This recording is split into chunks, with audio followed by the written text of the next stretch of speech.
And let's, you guys want to get started? Sure. All right. Well, since we're smaller, maybe I'd love to hear who you all are and where you're working and what you're doing. Jane, do you want to start? Sure. I began tutoring the day after I retired in 2018. I've had just one student. I find it helps me feel better about how I'm spending my time, that I'm giving back. I was happy to retire young, and I come from a family of teachers and social workers, but I was in sales. So Okay. My sister helped me think about literacy. I had, many different options, of course, we all do, and how we want to volunteer. But I've really liked the people at literacy.org, and I really enjoy my student. He is American born and has reading and reading comprehension issues, and he's not,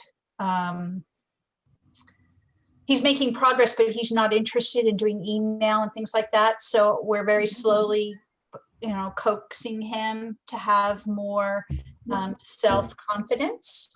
His main ambition is to join the Bible study group at his church. Okay. And we meet every week for at least an hour. He's got a lot of initiative and interest in getting better. So I love that about him. Great. Would anyone else like to, we have a few more people, but anyone else like to say who they are and who they're kind of working with? Hi, let me put my camera on here. I'm Laura Stanton. I'm the Director of Literacy Volunteers of Salem and Cumberland. I'm trying to do a few things at once here, which is why I have my camera off. Please forgive me. I'm just popping in I'm always looking for ideas so Great. that I can share with my tutors. Thanks. Perfect. All right. One more person want to kind of say who they're working with or what they hope to gain? Hi, my name's Helen Fairbrother, and my student is Claude Bennett. I took the literacy tutor training in 2019. I had retired in 2018, and I was looking for a something that I could do to kind of give back to the community. Claude was born in Belize, which is an English-speaking country. His education was interrupted when he had to go to Honduras after a big hurricane in Belize, and he never came back to school after about second or third grade. So he's a very basic student, and we've been working, of course, remotely, and his wife helps him get set up on Zoom and stuff like that. But we really haven't been doing anything like texting or emailing or anything like that. So, just from some of the other sessions that I've been to during this, during this conference, it made me think, well, maybe that's an aspect of, our interactions that I've just kind of been working around rather than using as an opportunity to get him more literate digitally. Right. Great. Yeah, and that's something I would like to point out is that oftentimes digital literacy is just another subject, really. So you can even infuse it in the other English language learning you're doing around bringing the digital literacy into the other topics that you're talking about. So today I'll start, and I really welcome all of your questions, and feel free to interrupt me as we go along. My name is Theresa Sladek. I'm from Literacy Minnesota, and today I'll tell you a little bit about Literacy Minnesota and how Northstar, which is our digital literacy product, got started, and kind of how how its history informs the way we do things and why we do things. And then today we'll talk about some of the major features. There are assessments that help you see what someone needs to learn and what they already know. There is curriculum that you can use even on one-on-one tutoring, and it's really easy to follow, and we'll take a look at what it looks like. And then there's also a piece that the learner can kind of do on their own. But I've also found that when volunteers or staff are working with students, they often like to go through it together. So again, it's a really helpful way to learn some digital literacy skills. And then for those of you, I know some of you have access to Northstar. So for those of you who do, we will talk about, we can, if it makes sense, but you know, we can tailor this to what you want. We can talk about how you would actually use Northstar. So how you might add someone to the Northstar admin portal, how you might proctor, which is giving the assessment, how you might use the curriculum and the resources. So again, we'll try and focus on what the needs of the group are. There's something else below the resources that I'm missing. Oh, for those of you who are not Northstar subscribers, or your organizations are not Northstar subscribers, we do have some free material there too that you can use as well. So Literacy New Jersey has paid for Northstar subscription. So if you're with Literacy New Jersey, you would have access to it. All right. So Literacy Minnesota, we are a nonprofit as well, and we have been around for about 50 years. You can guess, we're located in Minnesota. We have 6 schools of our own in the Twin Cities of Minneapolis and St. Paul. And 5 of those teach English language learning, reading, writing, math, citizenship, and then there's digital literacy kind of infused throughout the schools. The 6th school is solely digital literacy, and it helps, it kind of works in conjunction with our Career Force Center. So people who are looking for jobs that don't have digital skills come in, and also we're located in a Goodwill, so then there are kind of higher level job training programs. So they have prerequisites that people need to pass certain digital skills to get into the classes. But we also see a lot of just people who want to learn digital literacy, English language learners, American-born learners. Literacy Minnesota uses volunteers a lot. In fact, our program wouldn't survive without our volunteers. And I got my start as a volunteer as well, teaching intermediate English language learning, and have taught everything from pre-beginning through GED. Now I'm not teaching, but and I am a staff, but it is a great, for those of you who are volunteers, it's a great feeling to be a volunteer. And I feel like I learned, more than I probably taught. We also provide statewide training to our volunteers and our teachers who are working with adults on literacy. And because of the pandemic, all that training now is, of course, online. And so anyone in the country or the world even can access the training. So at the bottom of the screen, you'll see our webpage. And on that webpage, you can find webinars on how to tutor remotely, how to tutor using Northstar, and then just a ton of other materials like how to teach pronunciation over Zoom. And there's a lot of material there. So I really, and it's all free, or 98% of it's free. So I really highly recommend that you take a look at it and see what might be useful to you. And again, because it was created for volunteers. So nationally, we provide that educational resource. And then we have a program called Open Door Collective, which is looking at, the mission is to reduce poverty through literacy. And we believe that in order to do that, we need to partner with other kind of sectors. So healthcare, prison reform, housing, elder adults, missing one, digital literacy. And so the belief is that we all really have the same goal, and that literacy is kind of important in all those areas. And the more people we have, the greater the voice. And then, of course, nationally, we do digital literacy, which we're going to talk about today. So you can see that Northstar is used around the country and in several other countries. We have been around for about 10 years. I do want to tell you that at the moment, Northstar is only in English. So we do get a lot of, organizations asking us to translate it into other languages. That is something we really want to do. But because of the way our system is set up, it would take a fair amount of coding to do that. So it's a bigger price tag. So we're looking for grants at the moment.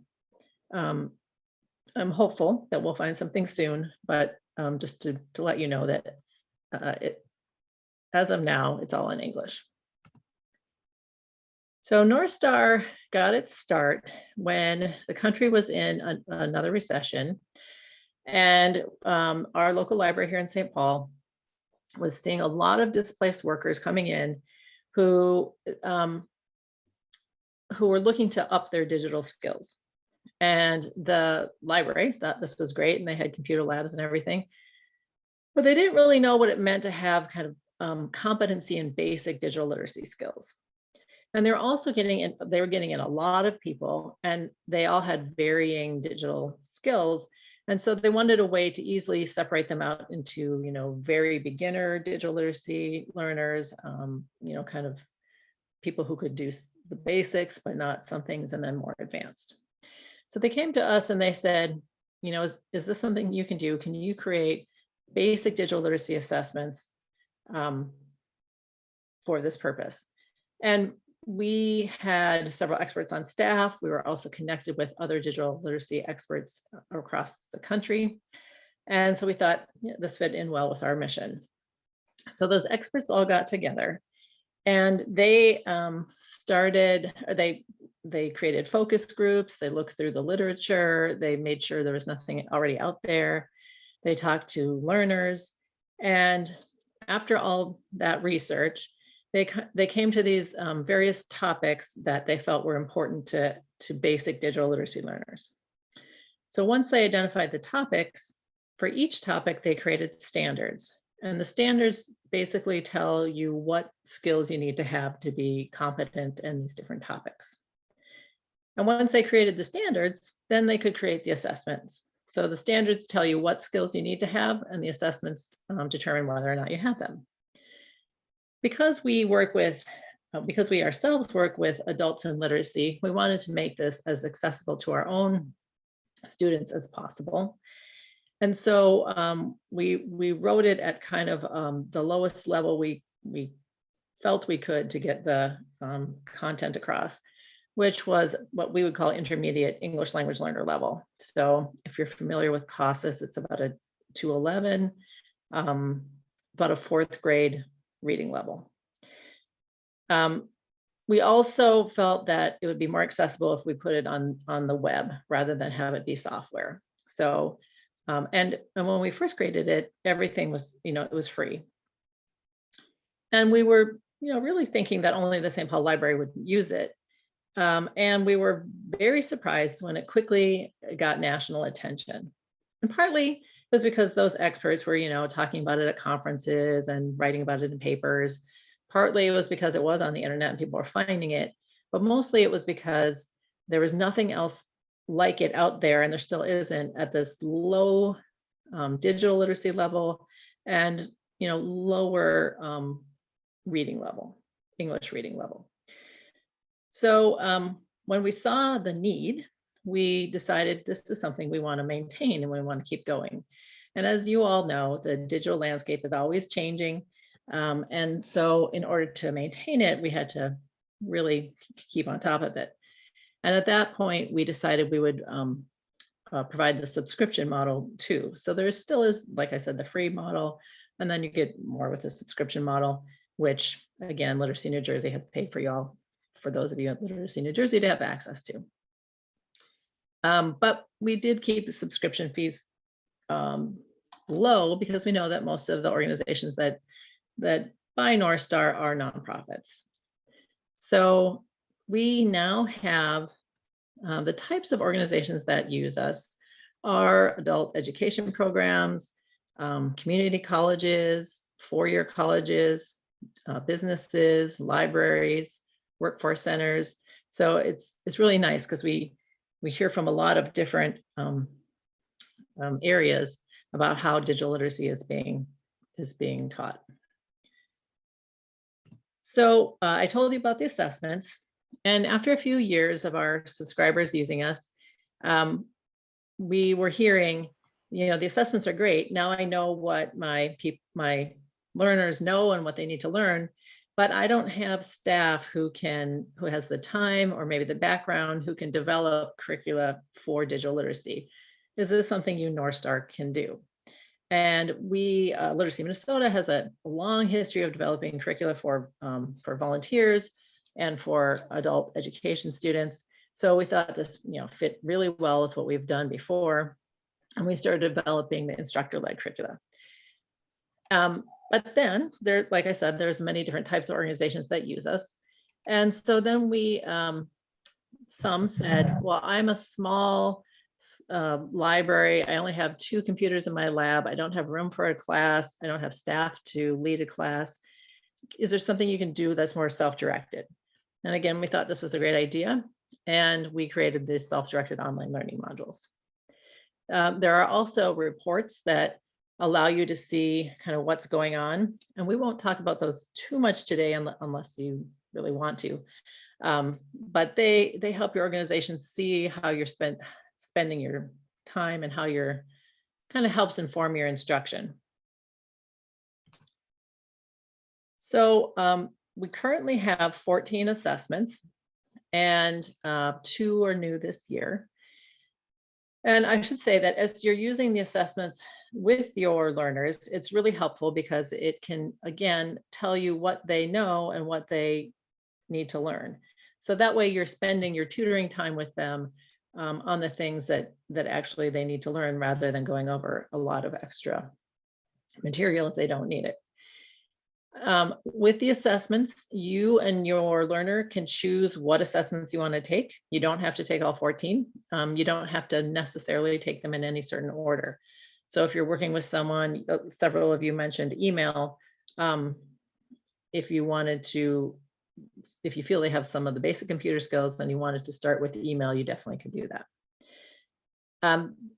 You can see that they're broken out into 3 kind of main areas, and that's mostly for ease of talking to you about them. So if we look at essential computer skills, the basic computer, the internet basics, and the using email are by far the most commonly given assessments. And that's because many organizations, and including us, feel that you really can't do much on the computer without having those skills nailed down.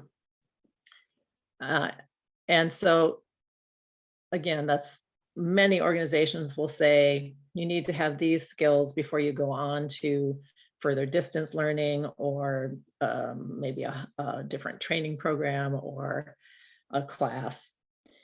That's not necessary, but that's often done. The essential software skills, you can see that we're pretty Microsoft heavy. And that's only because when we created Northstar, that's what was used. And then, as you know, Google has come and taken a big chunk of the market. And so in January, we released the Google Docs.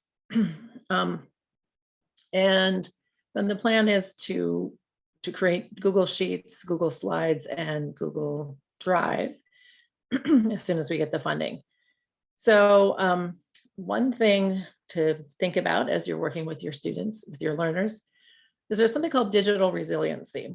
And this concept is that the digital world's always changing. You can teach certain skills, but things are going to be new like in the next year, right?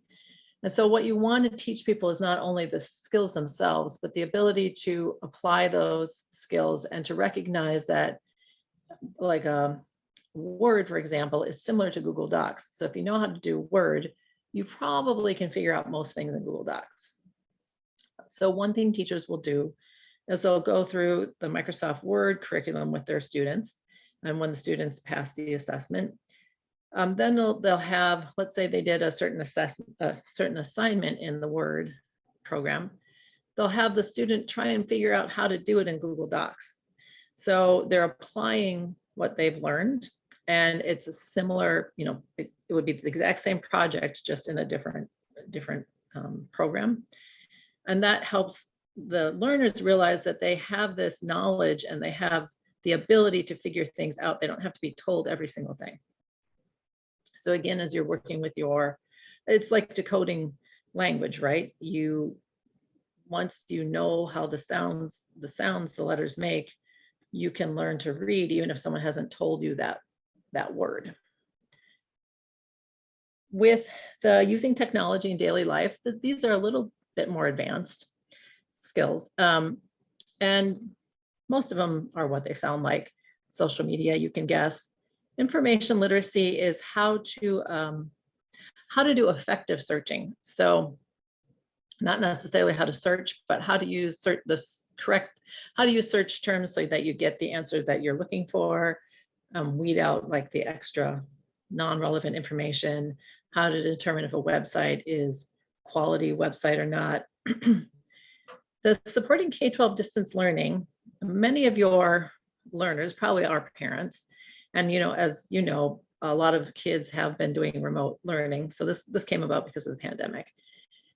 And so this is looking at some of those platforms and helping parents on how to work with their kids on uploading assignments or checking their schedule or talking to their teacher or their classmates over the platform.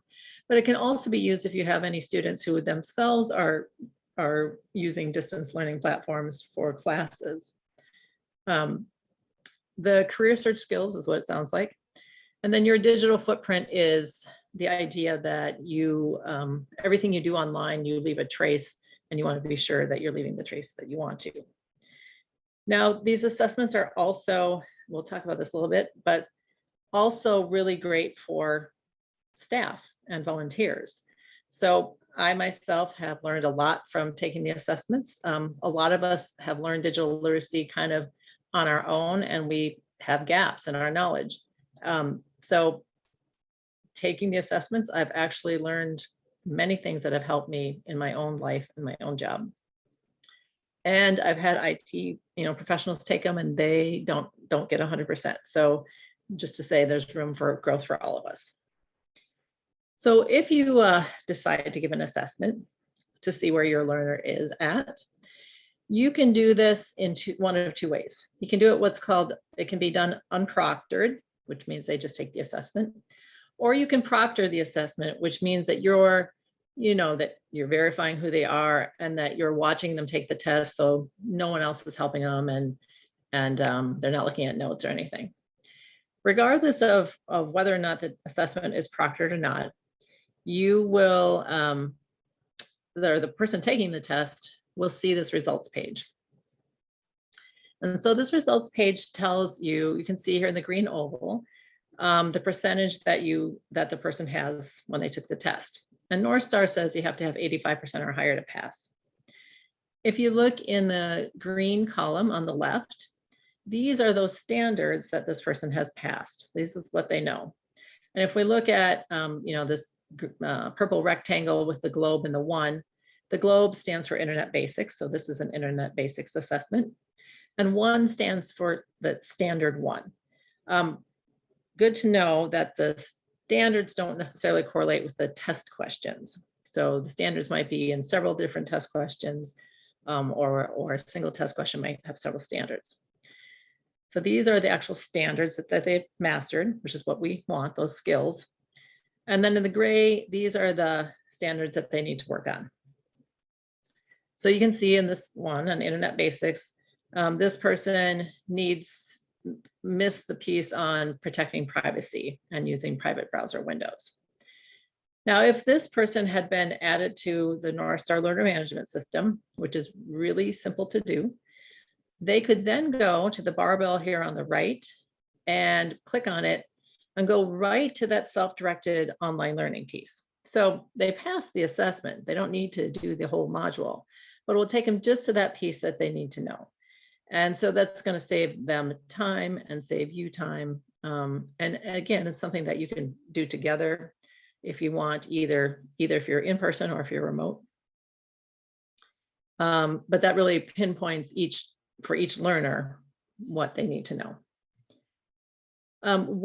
If someone took this assessment not proctored and they passed, they could claim what we call a badge, which is a kind of a digital badge. Some people have these digital backpacks.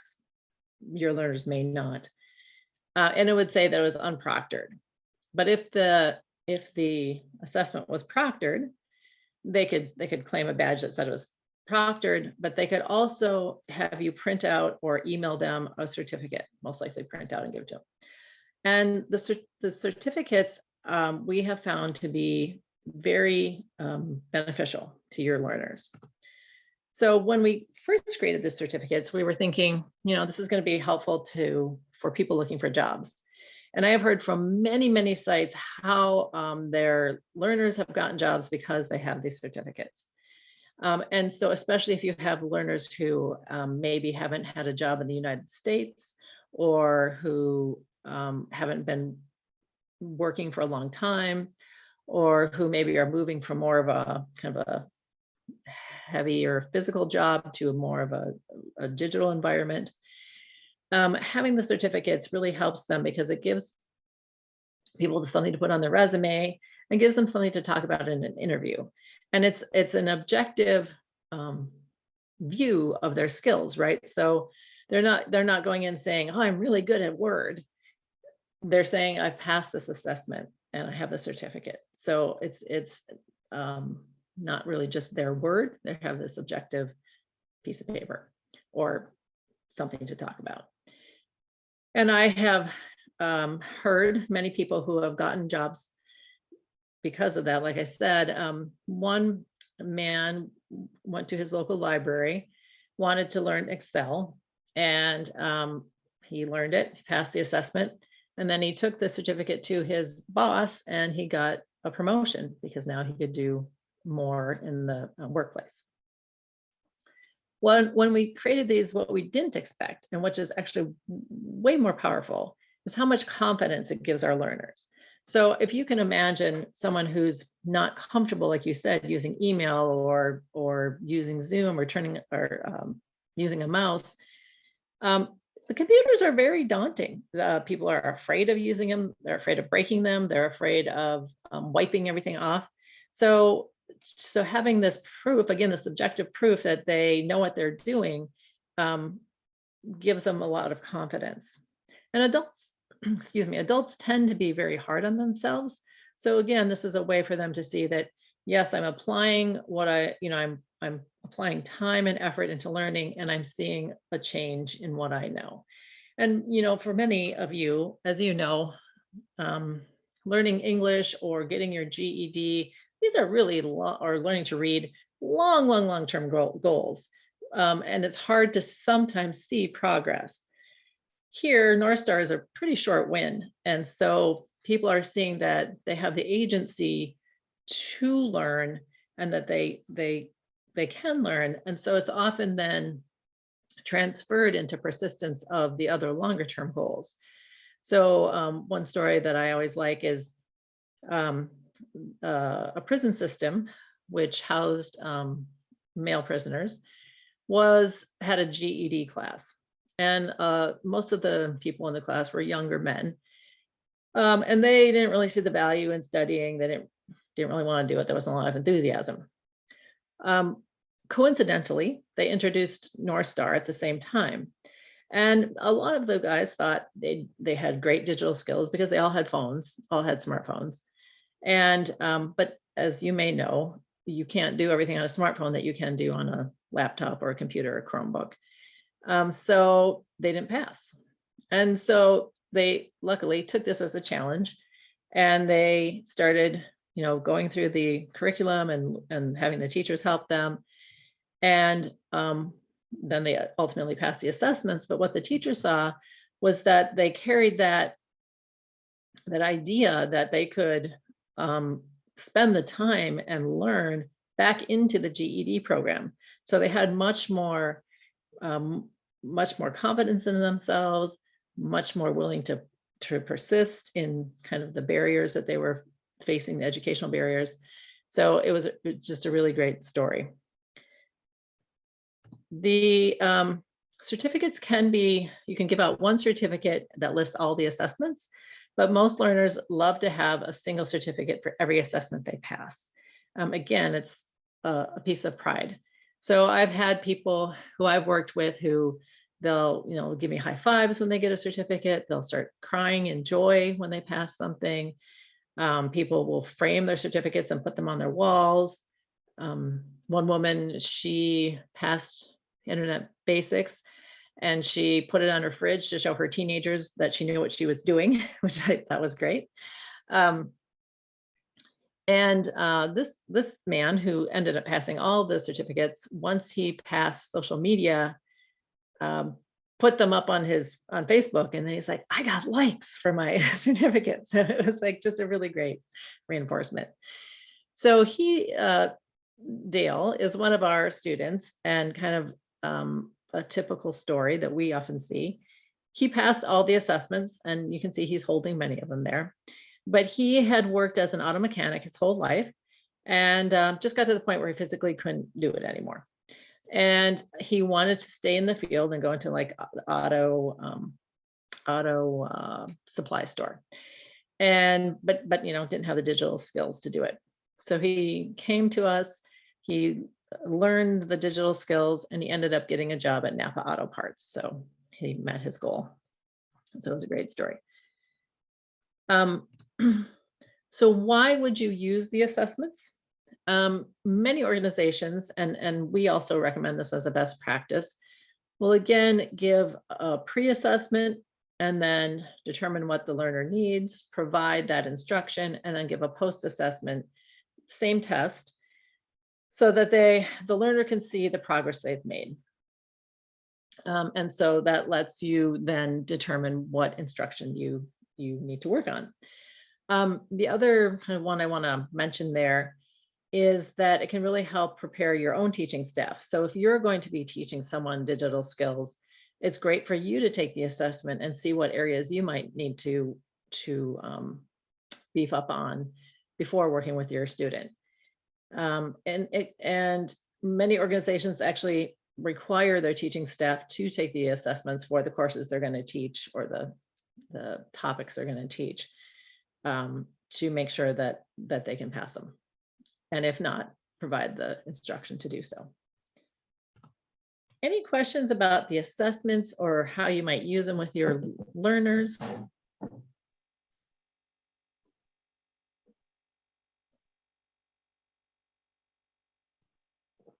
Okay.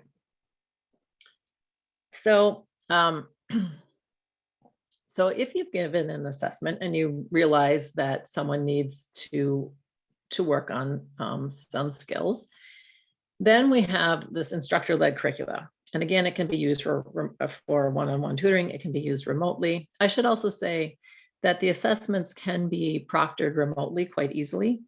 Your learner would need to have some kind of a camera, so like a Zoom, so you could see them. But otherwise, on your end, it's really easy to do, and for them, it's easy to do. The instructor-led curricula, you can see that our goal is to have a unit for every assessment topic we have. And we actually have, Google Docs just came out this Monday. So we actually have 12 of the 14 completed. And the next one will be information literacy, which will be done mid-July. And then the last one is your digital footprint. So like I said, everything in Northstar is kind of geared toward this intermediate English language reading level. And you can see if you know the scores, if you know these tests, you can see the scores. But that doesn't mean that people can't use it with lower level English language learners. Many organizations do with great success.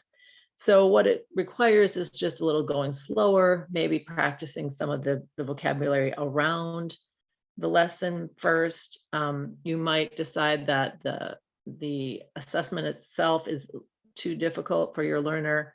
And so we have kind of easy paper checks, which I can show you that you can use just to get an idea of what they might know. And you might know yourself what they know. But many people and organizations do use it with even low beginning level English language learners. So the curriculum is aligned with those standards, like I mentioned, and the standards are really the bedrock of everything in Northstar. And they're really easy to use. So like I told you, I was a volunteer in the past, but currently I'm not teaching, so it's not something I'm in the practice of doing. And right before the pandemic, I had the pleasure of teaching an internet basics class in a public housing unit. And I found that it was really easy to use. It's laid out, every lesson is laid out the same. It gives you words to actually say and tells you what to do.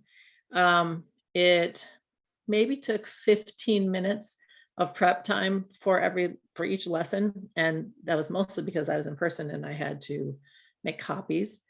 And you can do it remotely now quite easily. And the other nice thing about it is the curriculum is really learner-centered. So it's focused on adults. It's not written for kids, which a lot of the material we sometimes see is. And there's a lot of repetition. In fact, to the point where I thought, oh, they're going to get bored with the repetition. But really, it helps build that confidence and competence that people need. It's hard to learn digital literacy just by lecture. You actually need to be able to do it. And so this will help. And then, as people get comfortable with it, then they can go on. So if you're working one-on-one with the student and they seem to have got it, you can go quicker through the curriculum, obviously. The other nice thing about it is that the lesson plans themselves are very flexible. So as you're working with someone, you might think, they're pretty good with we did the assessment, they're pretty good with email, but they really have trouble with attachments. And maybe they need to send something to someone. So you could just go to that part of the lesson plan and practice that part. You don't need to have everything else in the lesson. You can also make these kind of like incorporate them into your English language learning or your reading lessons. So let's say you're going to do a lesson around safety. You could use from the internet basics lesson plan or lesson, you could use the piece on knowing whether or not a website is secure. And you could use from the email lesson plan the piece on phishing scams. And then maybe you'd include other safety things that have nothing to do with digital literacy. So you can kind of incorporate that into the topics that you're teaching. If you're going to do the whole lesson, the whole unit, there's about 8 lessons per unit. And the developers of the lessons thought it would take about 2 hours to complete each lesson. So, if you did it all the way through, it would be about 16 hours. Now, if you're working one-on-one with a person, it's going to be a lot quicker. And even when I was teaching my class, it was a smaller class. They were intermediate English language learners, fairly low digital skills, and it only took us an hour and a half. So it depends on if you're doing it with how many people, their digital skills, their English language skills and reading skills, if you're remote or in person, will kind of depend. Like I said, we use volunteers to teach our digital literacy classes, and they are all either one-on-one or maybe 1-on-3. And volunteers find it really easy to use in those situations. There's a lot of great handouts, which we'll look at some of them, and a lot of great charts that really give you something to talk about with your learners. And then you can use them easily remotely as well. So when the curriculum developers wrote the curriculum, they are all themselves adult education teachers, and they pulled from their experience and from the research that talks about the best ways that adults learn. And they included all that information in the lessons that they created. So every lesson has a warm-up. So like we all know, adults know a lot, and we want to get at what they already know so that we can then, cement the new learning to what they already know to help it stick better. And then we look at the objectives of the lesson in very student-friendly language. And adults, they really like to know what they're going to be learning and how it's relevant to them. There's a model and explain piece where the instructor will show the skill and talk about the skill. And then you can do it together. Again, here, if you're in a class or if you're one-on-one, something you can do together. So to make sure that the learners are understanding what they're supposed to be doing and the skill. And then ultimately, you can have someone practice doing something on their own. At the end of the lesson, it looks again at those objectives. Did you meet them or not? And then throughout the whole lesson, digital literacy is kind of infused. So if it's something where your learner is more interested in learning the English terms and they know the digital literacy skills, you can also focus on that. And we actually had a teacher who was, she was bilingual and spoke English and Somali. We have a lot of Somali immigrants in our community. And she was working with some pre-beginning English speakers on computer basics. So she would translate it and teach them in Somali, but then she would also say the words in English. And the focus was digital literacy, not English language learning. But to her surprise, the students started answering in English because they wanted to learn the terms and know how to say things in the language that their kids were using, for example. So this is what every first page of a lesson plan looks like. And it's a screenshot and it's a little spread out, so it's a little blurrier than the real thing. But in the top left-hand side, this is going to tell you in this lesson what standards are you're going to be teaching.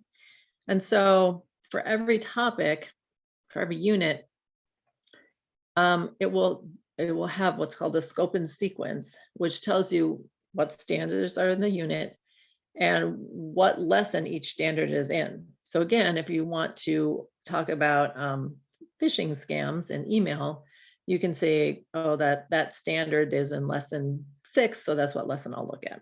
So it's really easy to kind of find what you're looking for as an instructor. On the right-hand side, this talks about the digital literacy vocabulary that's going to be in this lesson.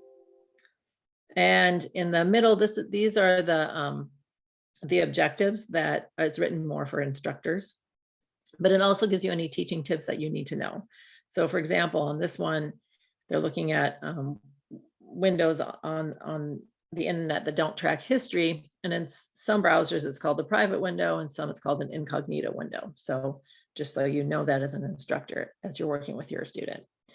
And then on the bottom, this tells you what, if you're in person, what to copy. And if you're teaching remotely, you can just click on those blue links and it will show that on your screen. So as we kind of delve into the lesson plans, here's that warm-up piece that I was telling you about. So in this case, it's getting people to start thinking about what kinds of things you have to keep safe and how do you keep that safe? And that just gets people's brains kind of thinking on this topic. As we go down to the We Will Learn section, here are the objectives. And when I taught this class, I actually thought, oh, I'll just write these on the board and we'll go through them really quickly. And what I found was my students loved this part. They wanted to write down the sentences. They wanted to practice saying the sentences out loud. They wanted to talk about the vocabulary, whether or not it was digital literacy related in the sentence. So it became kind of this mini English language learning lesson. So again, a lot of the things in Northstar you can you can use as a springboard to talk about a lot of things and practice a lot of English in there. Here's an example of that model and explain. So I just want to show you again how nice this is for teachers, because it will even tell you the words to say. Obviously, you don't have to say it like that exactly, but if you don't know how to describe something, there it is for you, and then it will tell you what to do. So this is really good because it helps maintain consistency. You know, sometimes we know how to do things, but we may not know what they're actually called. And if you say to someone, oh, look at the blue bar, and the next time you tell them, look at the blue ribbon, it's going to be confusing for them. So this helps keep you consistent in what the terms you're using. And also, just like you're teaching people to read, you know, it's hard to remember what it's like to not be able to read, right? It's also hard to remember for those of you who feel comfortable digitally, what it's like to not know how to use a mouse, for example, or search on the internet. And so sometimes we forget what it's like, and we'll use terminology that doesn't mean anything. So if I said to someone who doesn't know how to search, just click on the link, that would mean nothing to them, even though it's something that I might say to my colleagues every day. So again, it's getting you in that mindset and that frame of reference of how to talk about these topics and how to introduce them. This is an example of one of the handouts, and that you would be doing together to make sure that the learner is understanding the concept. And you can see that it's something, again, you could incorporate English lesson to as well. So, or reading lesson. You could look at how would or reading comprehension. You can practice reading it out loud. You can practice answering by writing in full sentences or speaking in full sentences. So there's a lot you can do around the material here. And then the other thing I want to point out is that the names in this handout are from a variety of cultures. And throughout Northstar, in the pictures and the videos, with the assessments and the curriculum and the online learning, we have tried to incorporate a lot of different people and a lot of different cultures so that your learners can see someone that that represents them better. Any questions about that, about the curricula at all?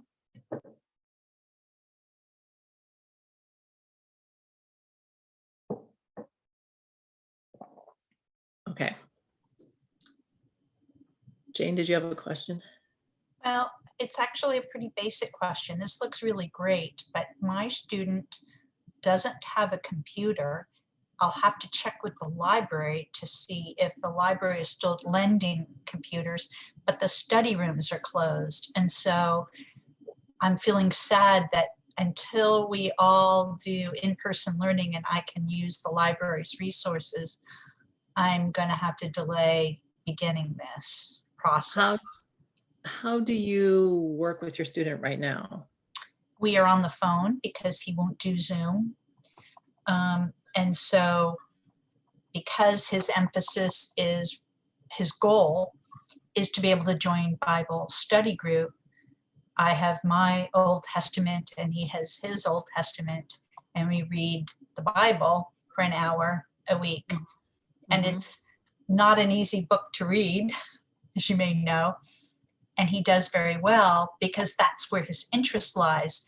The first 2 years we were together, we would pick out books from the young adult section, mostly nonfiction. So we could, you know, learn about people, W.E.B. Du Bois and such. But so I don't treat him like a child, I treat him like the adult that he is.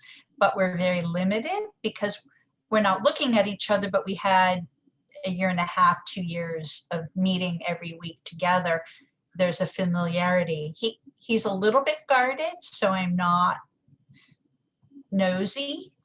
Our sessions are lovely, but I know not a lot about him unless he volunteers little tidbits. But he's had trouble getting an iPad a tablet hooked up, and he doesn't have Wi-Fi. He Mhm. has his phone only. One thing that many of our learners also didn't, they had their phones, oftentimes smartphones, but they didn't have any other devices. And Okay. we were fortunate to be able to give out devices. But before that happened, one thing that our volunteers worked on with their students was many students, and I don't know if he does, but use WhatsApp. And so you can use it on your phone, but you can also, and you can use it like a phone, but you can also practice, or you can practice sending pictures of things, for example. So it might be just kind of starting in his digital journey. You could share biblical pictures that you find that correlate with the stories you're reading or something like that. And he might, you might be able to share or he might be able to share his own version of the Bible, or you might be able to share a version that's like online. So you could see it together and kind of go through it together as you're reading. So it'd be, often it's a app that people are using already and they are familiar with. So it might be a place to start. That's a great idea. Thank you. Any other questions about the curriculum at the moment? Yeah, I know many of your learners don't have computers or laptops or Chromebooks. We come across that all the time. Definitely, there are some things that can only be done on a computer, but there are many things in Northstar that you can do on a phone or a tablet, especially, the internet basics would be something. The pieces of the computer basics and the email for sure can be done. Google Docs could be done. So although like 100% of the things can't be done, you can just pick a place to start. And I guess I as Jane, you're talking, like, I want to emphasize that too, that I'm talking about a lot of stuff. But really you just have to pick one place to start. And it can be very, very small, to help build people's confidence in these tools that, as we think about, if you're not digitally literate, there's so many things that you can't do, right? I mean, let's say you don't know how to search or you don't know how to use a device, what are some of the things that you can't do? What do you all think? If I can't search, or if I don't know how to use a mouse, what can't I do?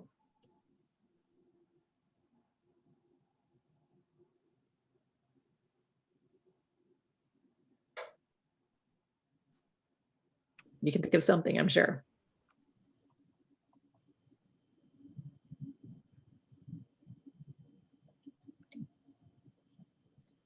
What are things that you would do every day or frequently online that if someone doesn't know how to do that, they can't do? Tons of jobs, right? A lot of jobs cannot be done if you don't have computer skills, especially now, which is why we're seeing another reason we're seeing a lot of displaced workers.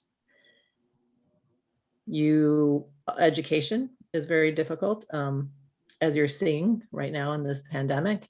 But even so, if your learners hope to go on to further education, but even basic things like signing up for COVID shots, in my state, you had to do it online. And it was kind of a complicated form. And if you didn't have those skills, you couldn't sign up to get the COVID shot. And I've heard that from many other states as well. Healthcare is going digital. So they're looking at telehealth and they're looking at healthcare portals.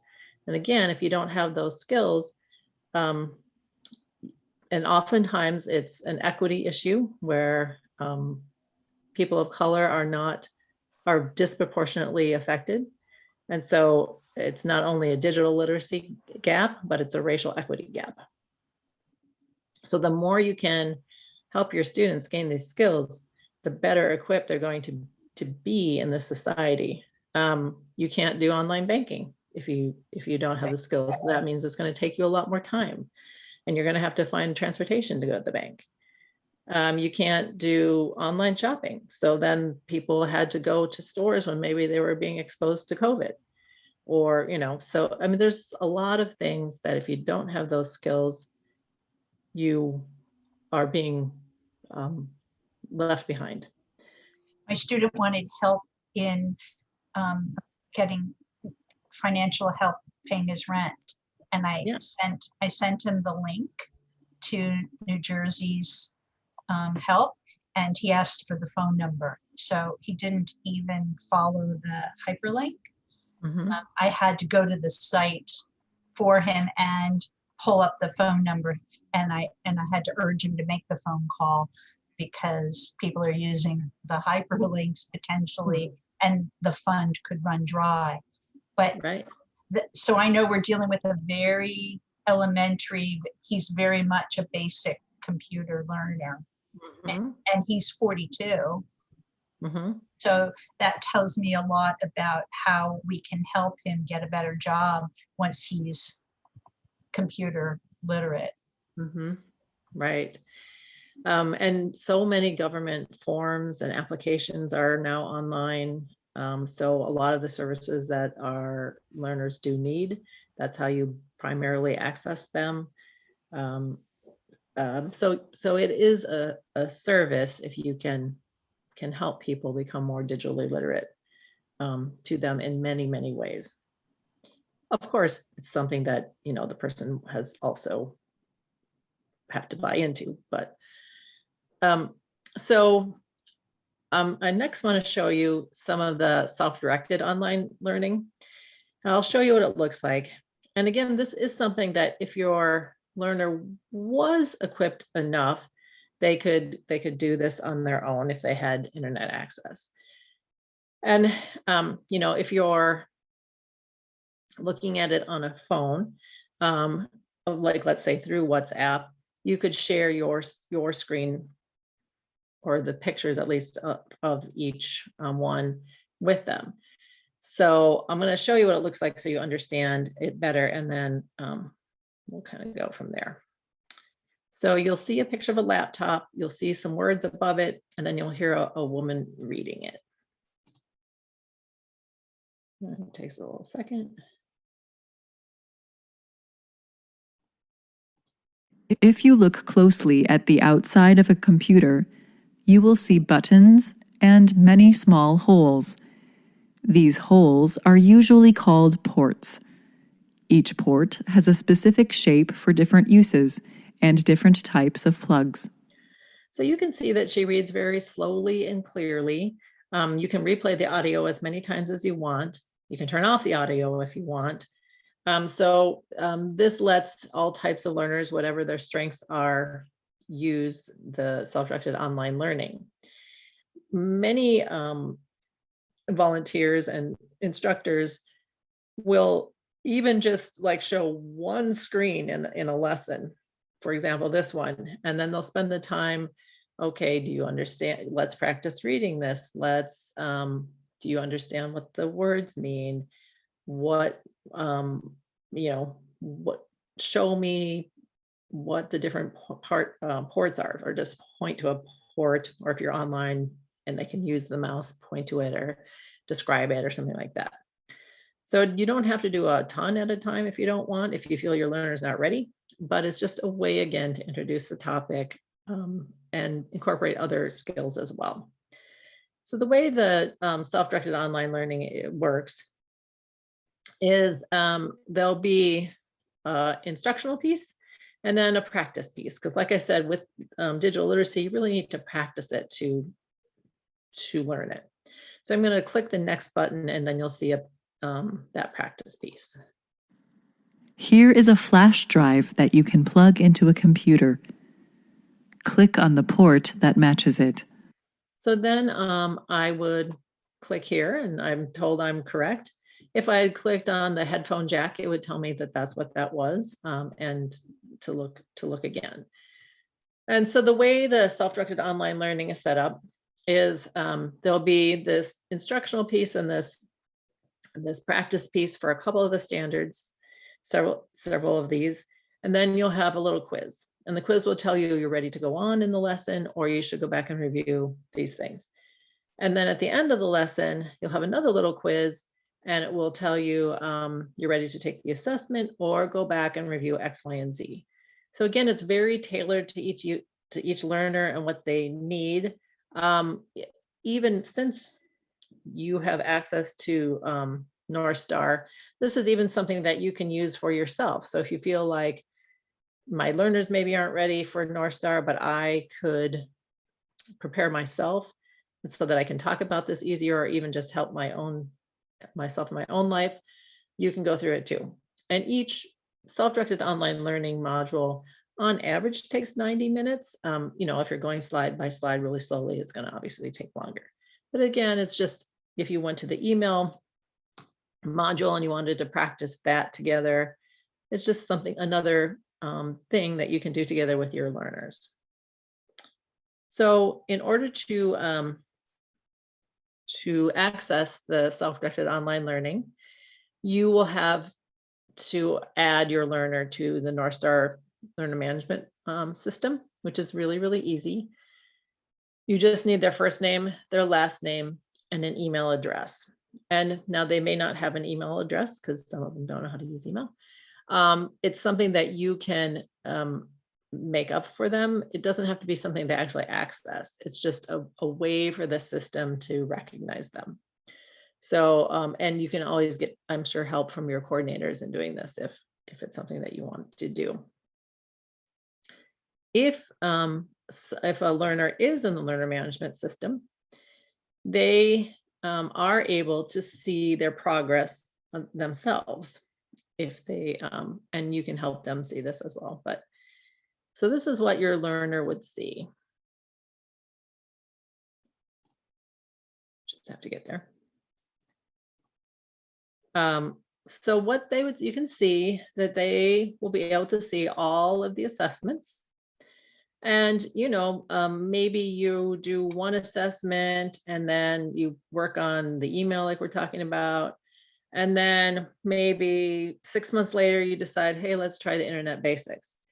Their information is all here. They can see what they've done, what their score was, and they can always go back here and practice what they've already completed, anything that they want to. So if we look at the internet basics in the purple here, the outer ring is showing pictorially what how the person did on their assessment. So if you remember that results page we saw, they got 85.8% correct. And so this is showing that in picture form. And then you can see the inner ring, this lavender ring, is shows them how much they've done of the self-directed online learning. So you can see they passed with 85%. They did about 13% practice. So probably they were practicing the skills they missed. Now, if you have a higher level learner, you could say, use this to give homework, basically. So you could say, how about before the next time we meet, you do 25% of the self-directed online learning for email, or give it a try anyway. And so again, it's something that they can access as long as they have a device and internet, which not all people have. They could do on their own time, and then the two of you could go over what they found confusing. If the learner clicks on this detail arrow, they then see these bulleted points, which are really the standards. And so they can see then what they've done. So again, if they come back to it, like a month later, this person sees that, oh yes, I did go through this part of the self-directed online learning on staying safe, and I passed that little quiz I was telling you about. That's how the green check is how they'd know. If they had a red X, that would mean that they had gone through it but hadn't passed.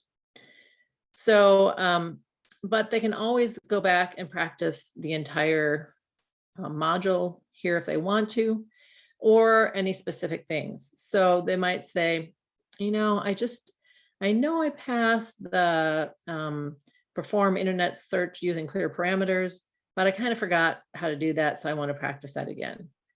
Or you might say, hey, let's work on filling out, you're applying for a job. We're going to be doing online forms. So let's work on this piece first before we get into that. So there's a lot of ways you can use it.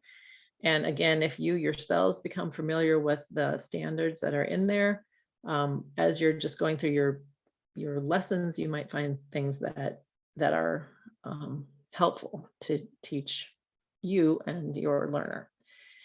Right now I'm on the practice tab, but if I go to the standards tab, the learner can see what are those standards they got wrong. And then on the right-hand side, what they've already practiced. And again, if they haven't done the practice. So you can see the first 3 they got wrong, they've completed the practice, and then the last one they have not yet done that. Now, as a tutor or instructor, you can also see what this learner is doing. And I'm going to show you what that looks like so that you can help them.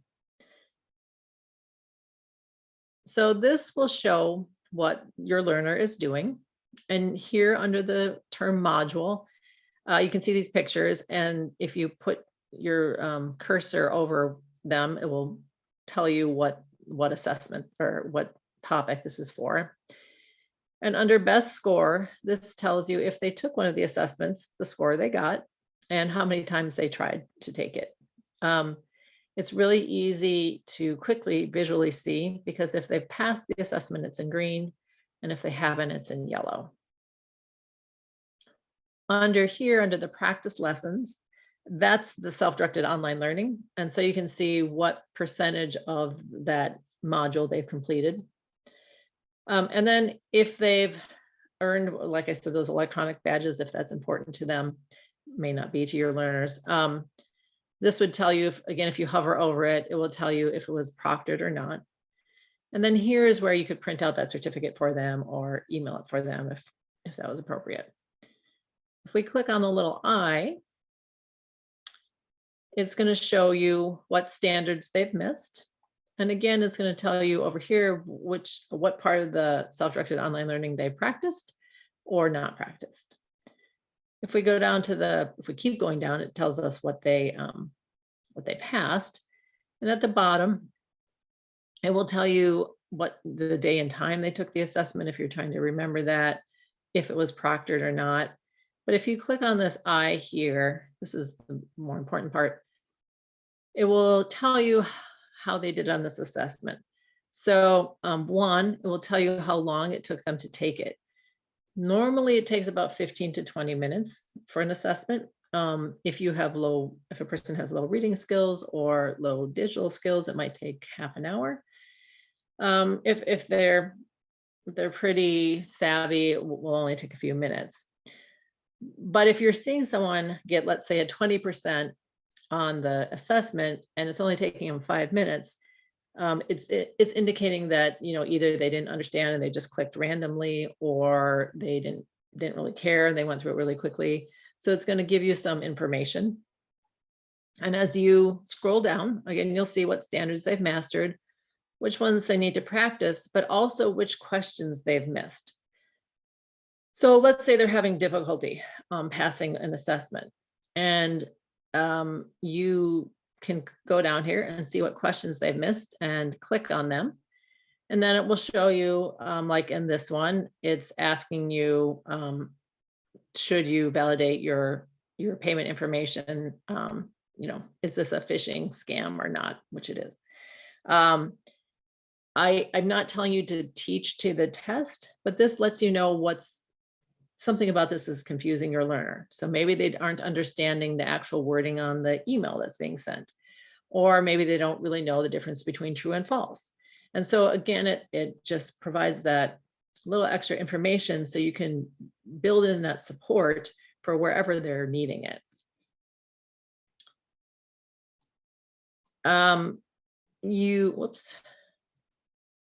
The other pieces I think we won't talk about because they aren't as probably pertinent to you, but if you had several learners, you could add them all at once.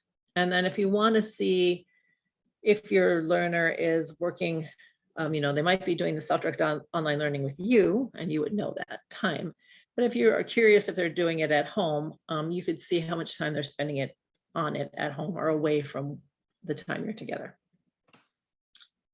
So the first Northstar Online Learning module came out last March. And we started with, and we now have 5. We started with the most commonly given assessment topics. So the basic computer, internet basics, and using email. And then we decided we should do Word and career search skills because so many people were losing jobs. We wanted Word for the resume creation and then career search skills to search for jobs. So those are the 5 that are available to you right now. The team is working on Windows, and that will be done at the end of May. And then next will be Excel and social media. And they've chosen those just based on which assessments are used the most frequently. So any questions about the self-directed online learning?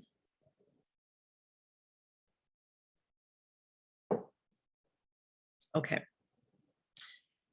So I want to show you a little bit for those of you who do have access to Northstar, or if you want access to Northstar and you're at Literacy New Jersey, you can talk to your coordinator. If you are not and you want your program to get it, you can have them talk to me, and we'll look at the free things you can use too.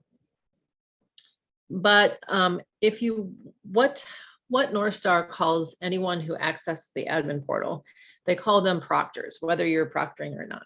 So it could be if you want to look at the curriculum, or if you want to sign someone up for the self-directed online learning, or you want a proctor, you would all be called proctors. And when your site administrator adds you, you would get an email and it would say, from Northstar saying you're a proctor.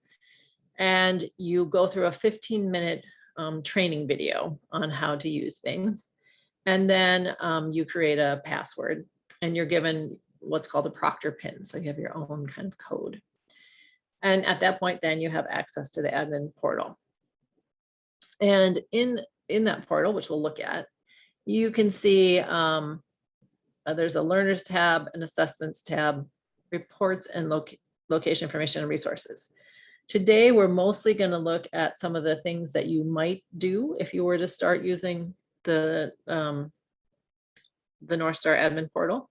So we'll look at how to add learners so that they could access the self-directed online learning. We'll look at how to give a proctored assessment remotely. Then we'll look at, in the resources, we'll look at the curriculum and how you might use the curriculum and how to kind of get around in there. And this is being recorded. So again, you can always go back and look at these things. So first of all, you would go to the Northstar homepage and you would log into your admin portal there. And once you go there, we're going to look at how you create a learner account. Now, one of the things you might want to do first is create a learner account for yourself. So again, you can use this to get yourself comfortable with what the content is on the self-directed online learning. You can see what it's like to be a student, and you can start thinking about how might I use this with my students. So let's see. I'm going to show you what the admin portal looks like if you haven't seen it. And so you can see in this top blue ribbon, this is showing, I'm actually going to go to my other location. This is showing me where I'm at, what my location is. And so for every, whatever school you're with, it would show that name. Here you can see the learners tab, the assessments tab, reports, location information, and resources. You can also see that it will have your name here. So if I want to add a new learner to the self-directed online learning, and why would I add a learner? Can anyone remember what the point of adding a learner to the learner management system is?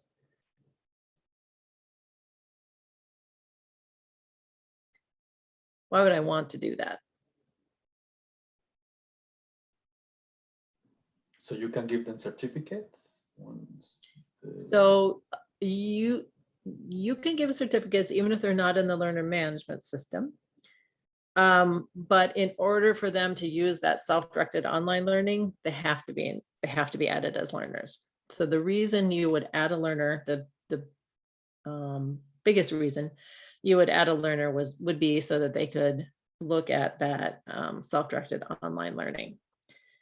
So if we go to learners, you can see here on the green, it will say invite new learner. And if you click on that, again, all you need is their first name, their last name, and an email. And it could be an email they don't necessarily use. It's just a way for them to sign in. So, and then that's it. Then you press invite learner once you've added that.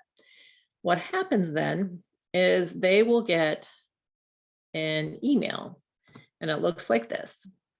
Now, if this is something they can read and they're digitally literate enough, they get emails. All they have to do then is click on, yes, I want to use Northstar Online Learning, and then make a password. Now, many of your learners probably can't do that, and that's okay. If you want to, you can create a password for them yourself. So you would manually activate the account, and I'll show you what this looks like. But once you've added a learner and they have not yet accepted the email, it will say that they're pending. And you'll be able to see that in the admin portal. And there's going to be a little lightning bolt that you would click on. Now, when you create a password for someone, you want to make sure that you're going to remember the password. And so you might want to write it down. You definitely, give it to them, of course, but you might be consistent in how you do that. So, maybe first initial, last name, last four digits of the phone number, because the biggest problem that we all have, and especially our learners, is forgetting passwords. So it's just going to make it easier on everybody if you keep track of the passwords you give out. And even if your learner is able to create their own passwords, I would recommend having it written down somewhere, because again, we all know this, that passwords are easy to forget. So this is what it looks like. You can see that this learner is pending here in the yellow. And then you see in the third kind of rectangle here, this lightning bolt. If we click on the lightning bolt, we see this. And so you put in their first name, their last name, the email address, put a password, and then you press update. And then that's it. Then they can enter the self-directed online learning. You just give them the email address and the password. Someone told me that that if you use a Google email, it will just, if you just type in your name, it will start filling in at gmail.com. So the other thing we run into with digital literacy is typing skills. And it might be really hard to explain, how to do the @ symbol, the shift. You have to shift, and you have to press the 2. And I will tell you that if you're starting out with digital literacy and you're not sure where to start with your student, typing is an awesome way to start. There is a free website called typing.com, and it is very popular with our learners. What it does is it will have you start practicing the F and the J, for example. And you have to, just FJ, FJ, and you can see on the screen if you're doing it right or not. It like lights up the letter, and then you can practice if you want to going faster. And one way that we work with our pre-beginning learners who are also learning digital, they're pre-beginning learners, and we want to teach them some typing skills. We will incorporate phonics with that. So maybe you'll talk about the letters F and J first. You'll talk about what they're called. You'll talk about how they sound. You'll practice making the sounds together. You'll practice writing, having them write, in a notebook or whatever they're at, the letters. And then you'll go to the typing.com and have them practice typing the letters. So it's a really good way to incorporate some digital literacy with your phonics. I am telling you that that adults love typing. It's like one of the most frequently asked for digital skills that it's not in Northstar, but it is something that people really like to start learning how to do. And you can see your progress like right there.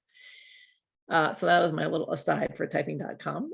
But once you press the update button, then again, you'd be able to see as their instructor, their history and what we looked at before. And whether or not, once they started doing things, what they have done.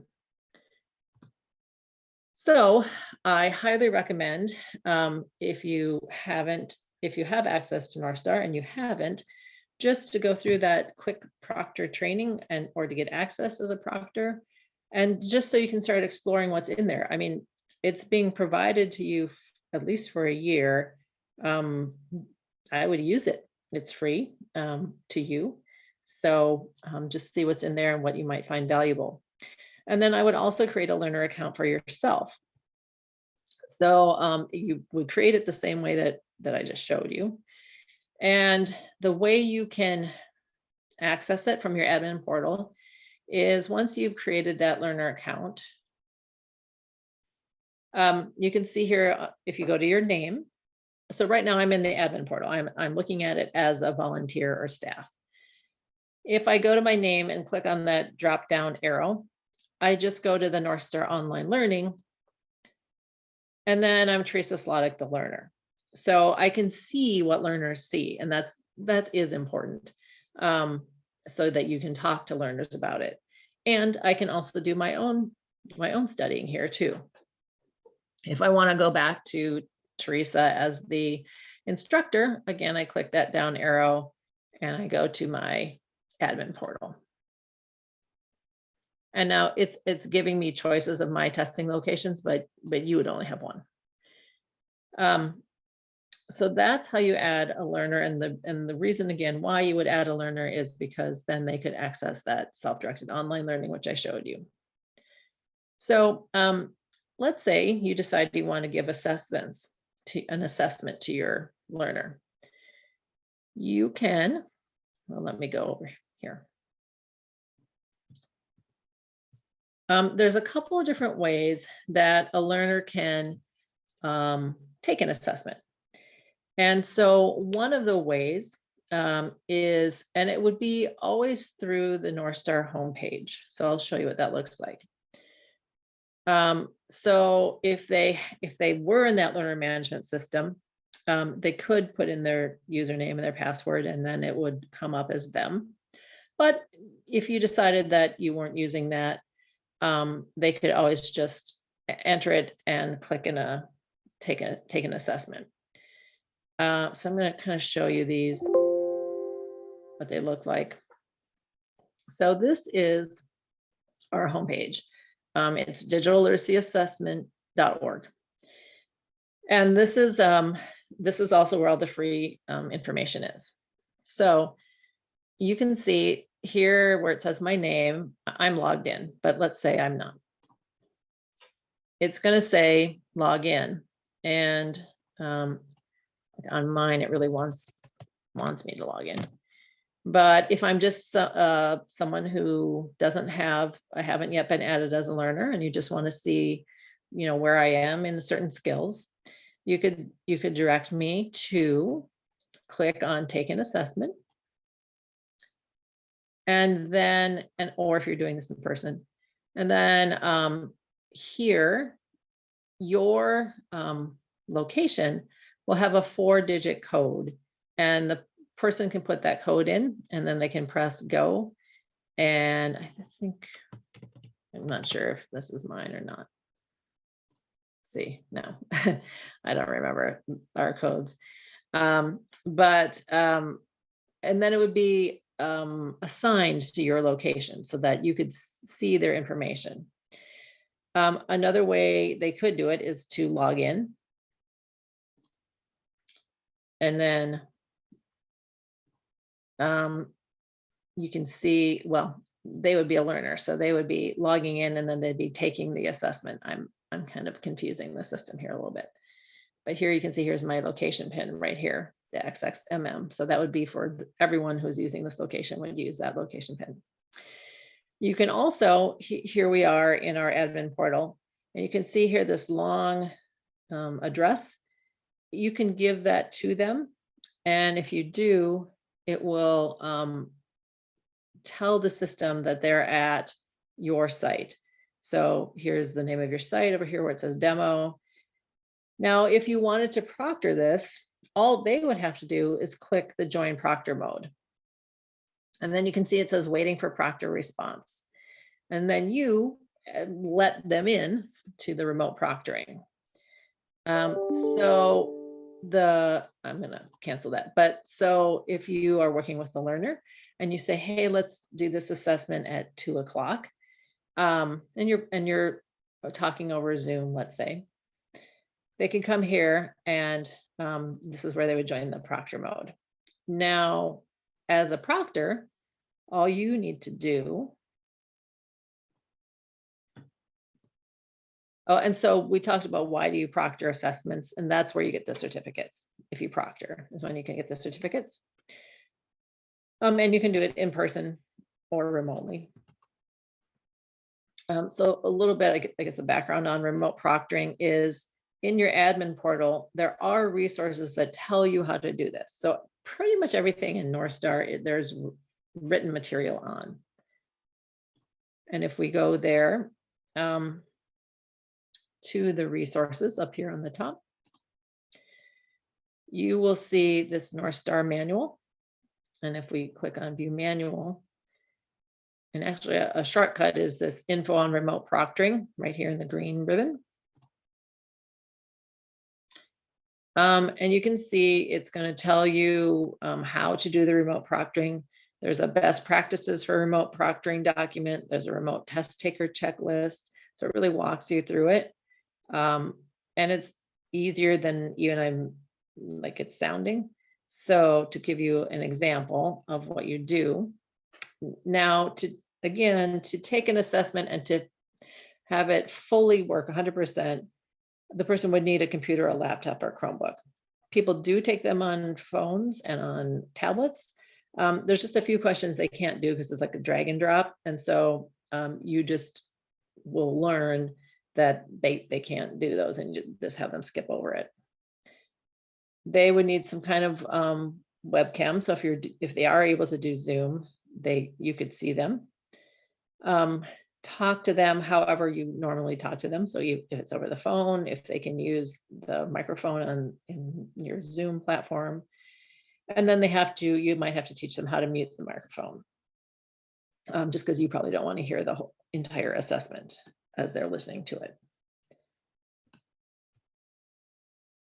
To prepare them, there is this test taker checklist, which goes through what I just told you. You'd want to have some way for them to talk to you in case they can't figure out the Zoom, or, ideally you would have practiced on Zoom first. And then many people get nervous when they take assessments. So just make sure they take a deep breath, talk about, the purpose of the assessment is just to help understand where we can work together.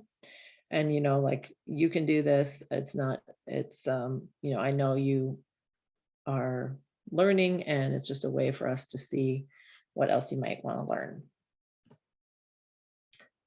So for you to start that proctoring session as they're waiting, you go to your admin portal. And this is where, so we were at learners, that's how you add a new learner. You go to assessments. And you can see proctoring here. So all you would have to do is click on the view current proctor session. And this shows you when someone shows up. So if someone was in that waiting room, it would have their name here and it would tell you that they're waiting.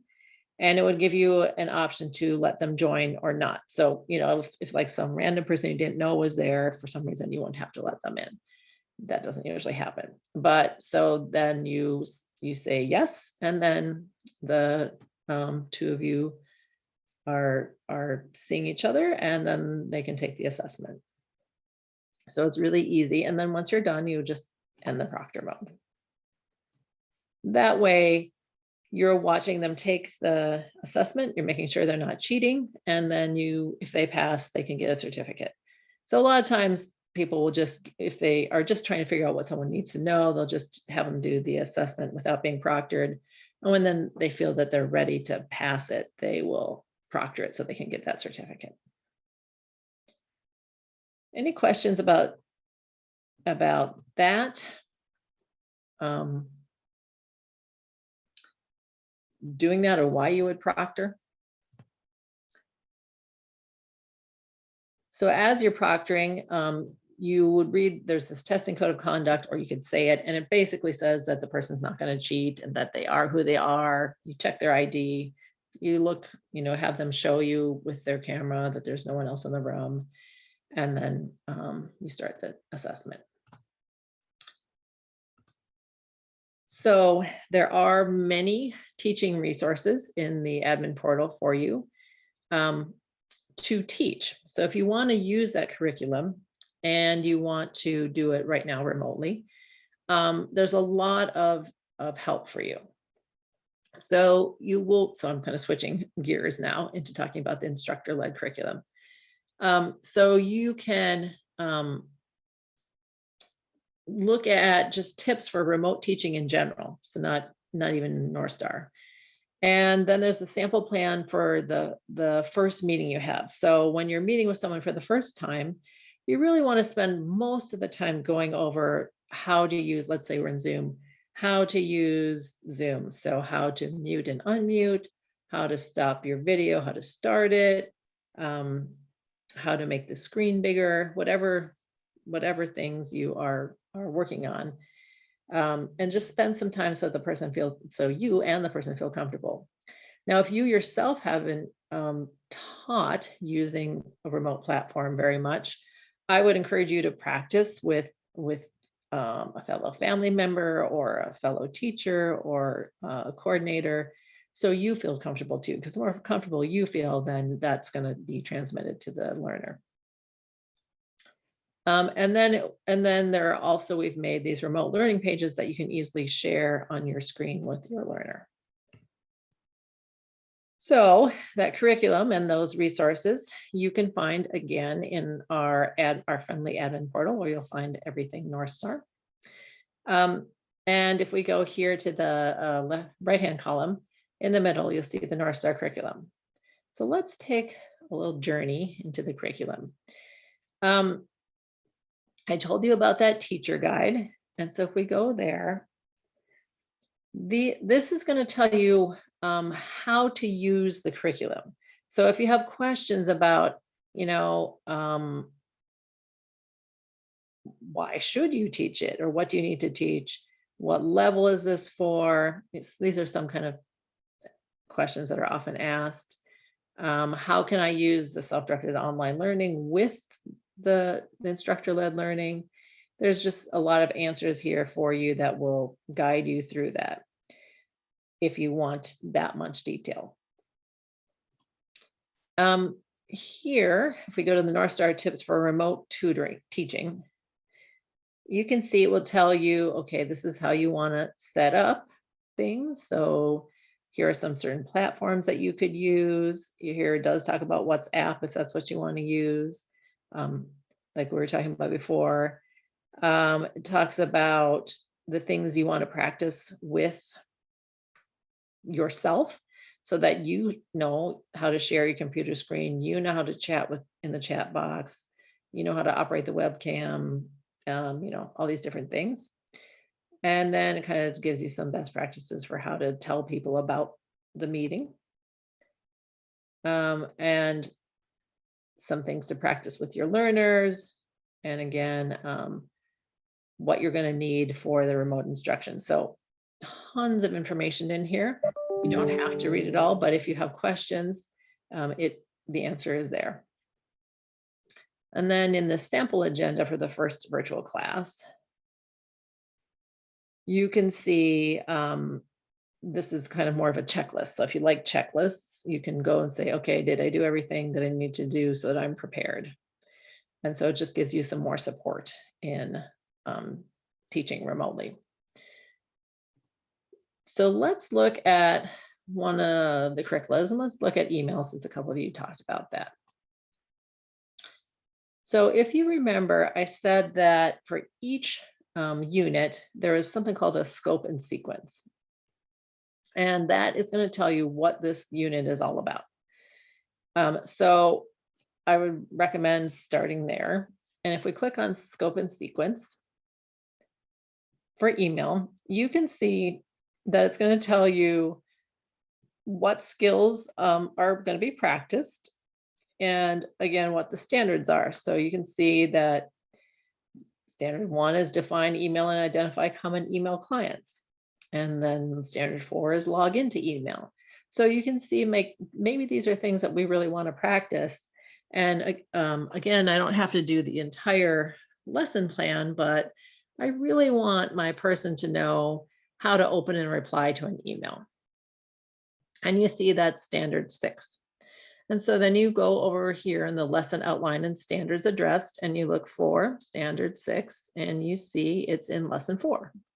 So then you would click on lesson 4, and that would show you that that would teach that standard. So that's one way you can quickly find, what's in a unit and what you might want to teach. Now, if we go to lesson 4, it's going to show us again what the same type of page we saw before. It says, okay, in this lesson, you're going to open and reply to an email, and you're going to understand how to do reply all, and forward, and why you would choose each of those. Then you can see that the vocabulary that's going to be taught in this lesson are these words: forward, recipient, reply all, and sender. And this is telling you as a teacher what's going to be in this lesson, right? So people are going to learn to use reply to send responses, reply all to send responses to everyone, and how to forward. Here would be a teaching tip. So as you're talking to various learners, you will know that these buttons are often found in different places depending on what email provider they use. So if you yourself have different accounts, you can show them where they are in different accounts, but you'll also know what kind of the icons look like. And then it will tell you here, this one's a little different. For general prep, it will tell you what to have ready to go, and then that you're going to need for this lesson. And then it will show you the handouts. Now, if you're teaching this remotely, you can click on these blue links. And so here it's showing you as a reference material, a sample email. And it's showing people, okay, here's the sender. This is the sender. And then here are the recipients, right? So it's teaching those concepts and where they might be located in an email. Oops. If we go to, let's say, handout A, this is showing you you're supposed to send an email to someone else in the group, and maybe there's only you and the person, but so it's teaching people to write email addresses, not even do it online, but just practice writing them. Now, this might be something if you're teaching remotely, you'd have them write it on a piece of paper and then hold it up to the camera and show you. So are there any specific lessons you want to look at while we're here? Either in email or something else, just to see what they look like.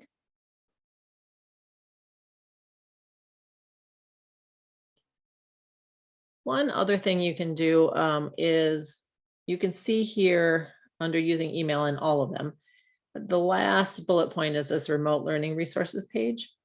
And so if you go there, it's going to did I not go there? Oh, I think I have to move my pictures. Theresa is downloading the document. It Yeah. downloads the document, yeah. Yeah. So if we go there, let's see if we can open one.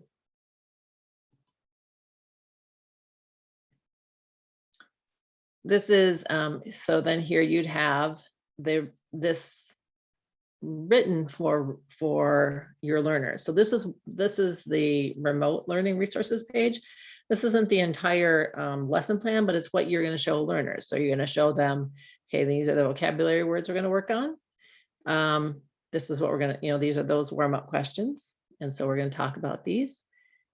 And you can see it's saying reply all and forward. What do you think these mean? Go ahead and guess. You don't have to be right. And how do you think they might be used when using email? So again, trying to just get people like thinking about it.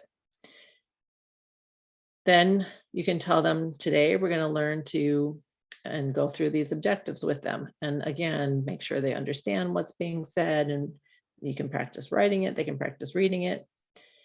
And then here it's going to show you as an instructor what materials you're going to share with them.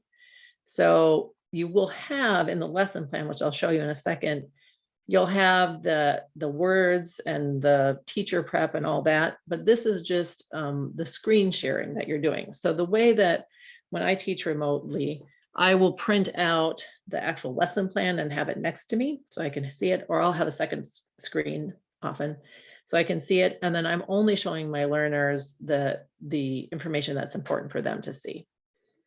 So we looked at that reference A already. Reference B, this is showing, this is asking, you've taught them about reply and reply all, and then it's asking if they should click, which one they should click. So then you're reading it together or they're reading it. And again, you're trying to decide on if it's a reply or a reply all. So these are those kind of that practice where you're practicing together. You're really doing these things together. It's gonna help your learner learn.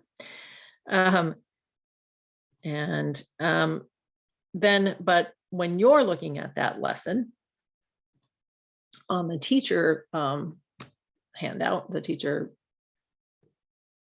lesson plan, what you're going to see is the full lesson. So you're going to see, again, that warm up looks the same for you. You're going to see the objectives, but then you're going to see this part on how to model and explain the skill. So it's going to show you, okay, you say in an email conversation, there are two people.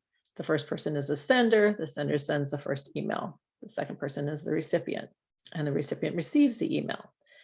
So then that's where we would go and show that reference A again and say, so here's the sender, here's the recipient.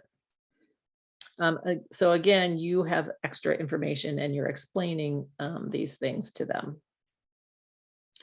And then you can say that example we saw where they had to write down the email addresses on the handout. And you're gonna help them log in if they don't know. I mean, that was in another lesson, they may already know, but how to log in on their own email. And then you might send an email to them, or they might send an email to you. If you have a larger group, you can do the instructions here. So again, that's the end of the lesson. So one thing I was talking to some students about, and they said, we don't learn a lot of information at any one time, but what we learn, it sticks like concrete. So again, you really want to practice and practice and practice so someone gets it. And then you can even, practice afterwards, say, okay, after class, try and send me an email if that's what you're learning. Or I'll send you an email and try and open it. So again, it's not like overwhelming for the person, hopefully. And you wouldn't have to do the whole lesson at one time either. You could just do the first task about the sender and the recipient, for example.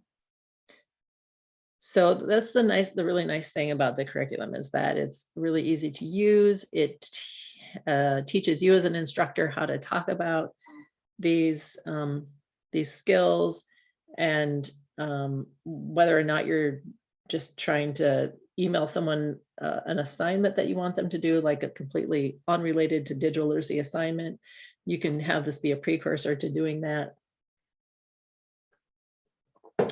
So The other thing, if you have questions, please let me know.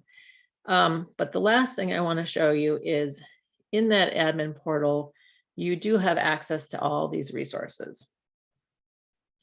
And we'll go through these.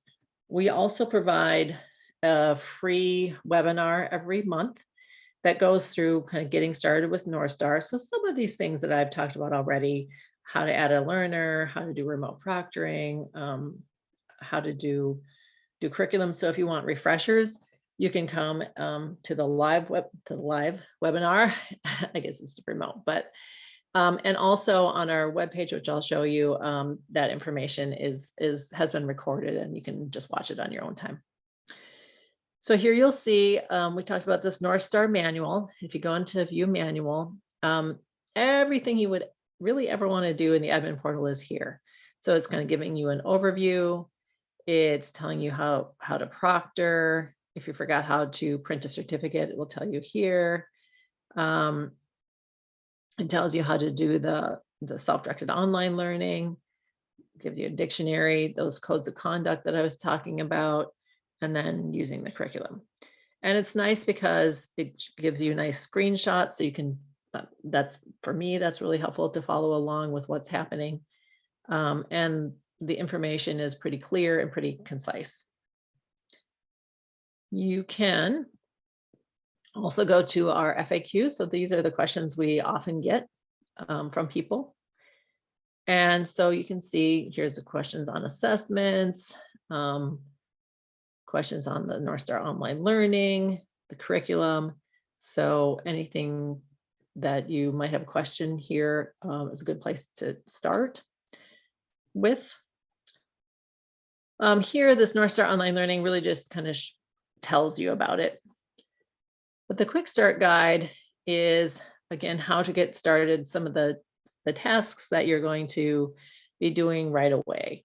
And so it tells you how to do those, shows you pictures. Here it talks about how to do the proctoring of assessments. I'm going to skip over here. Here are the video tutorials.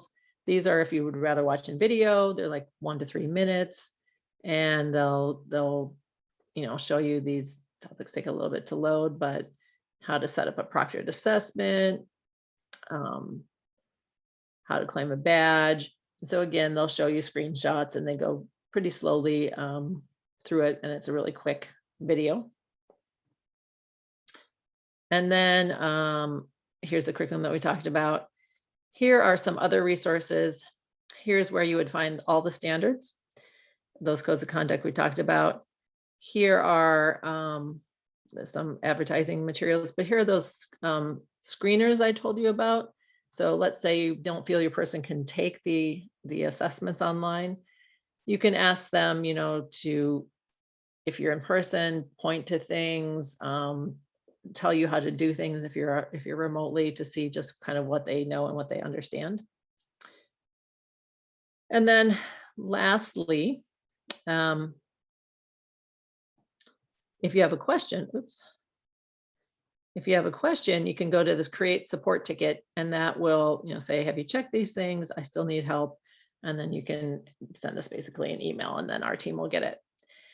The last thing I want to do with our time is to show you what, if you don't have access to Northstar, well, I think we'll go through that. Just kind of skip through that, but what you can get for free. So all that I've been talking about is in the subscription model, but there are many things that you can try out for free before you would get a subscription, or if your organization doesn't have a subscription. So if we go again to that digitalliteracy.assessment.org website, we saw, but you can take, like right now, you could take, and this is because I'm logged in, but normally it would just come up with all 14 assessments. So you could go after our talk today and you could go and take an assessment and see how you do. And so all 14 assessments are there. You just click on one and it would start the assessment. If you did it on the free website, only you would see the score. It won't be recorded if you hadn't entered your name or a location pin. And so if you want to use this with learners, the only way they have a record of that is if they take a screenshot or, write it down. But still, you can see kind of what standards you know and what standards you might have missed. If you come to, so that was in the green, take an assessment. If you go to the yellow, build your skills, and click on see more. This will, I'm going to go to number 2 first. This will, so we currently, of the 4 self-directed online learning units modules, we have 4 of the 5 that are free.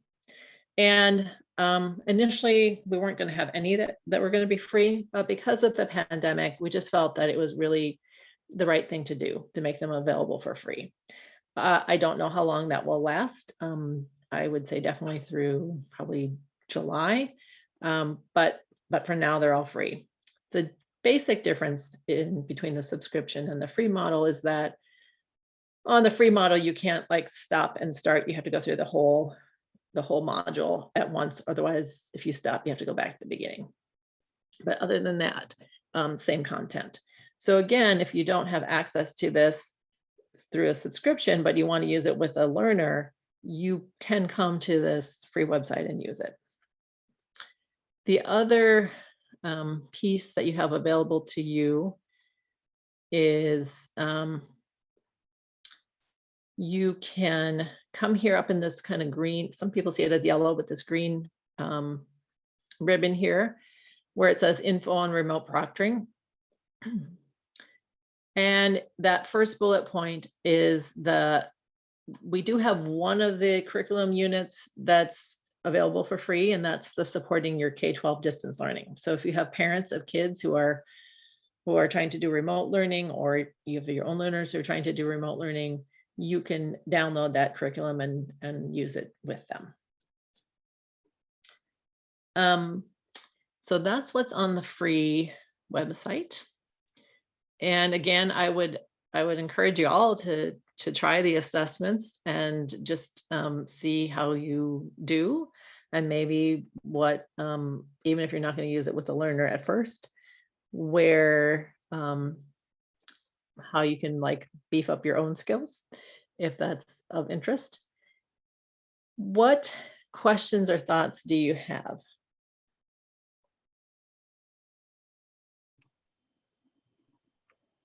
Thank you, Theresa. If I want to get started, I need to get the code from my supervisor for my county. That's right. Okay. So you would, say, I would like to use Northstar, and they can add you as what we call a proctor. Yep.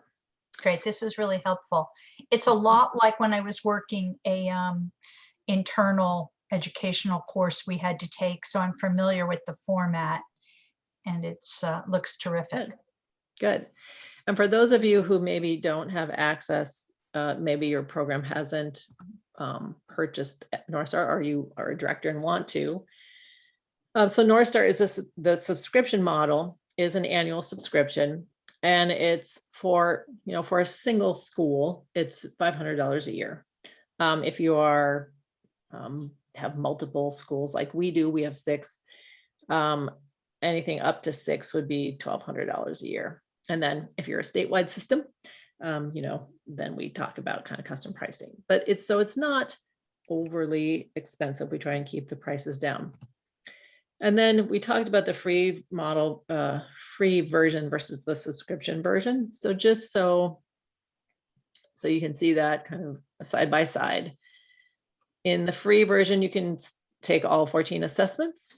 There is no record of achievement, which you would find in the subscription model. You can do the certificates and the badges. You can do the remote proctoring. You can run reports, which we didn't really look at, but very handy to show what your site is doing. The Curricula, other than that distance learning platform, is all in the subscription model. But we do have some links to other sources that are free that we didn't develop, but that kind of align with our standards. So again, it's something that you can use if you want to, you yourself or your learners want to some resources that are not Northstar. And then the online learning, there's those free that there's those, sorry, 4 that are free. And then there's the Internet Basics is the one that's not available for free. But on the free version, you can't save your progress. And then there's no reports. So if you have any questions now, please ask them. But if you think of other questions in the future, you can definitely email me if you want to know about how to sign up for the subscription model. I can help you with that. And if you want to go again to that free website, this is the web address. And I can put that in the chat too for you. I can't type and talk at the same time.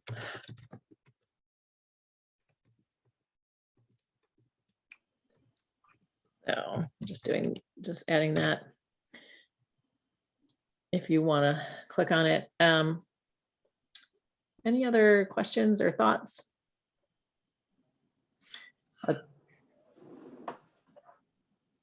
If not, I can let you all go early, 5 minutes early. And I hope that you enjoy the rest of the conference. I believe this is the last day of it, right? Tomorrow we have some sessions. Oh, Yeah. okay. Yeah, Tomorrow Theresa, I had a couple of comments. Thank you so much. You're welcome. I have been using Northstar for like over a month, Mhm. and I love it. It's really well written. I encourage everyone with Literacy New Jersey to use it. We have the license. And one thing I wanted to mention, the online learning has closed captioning.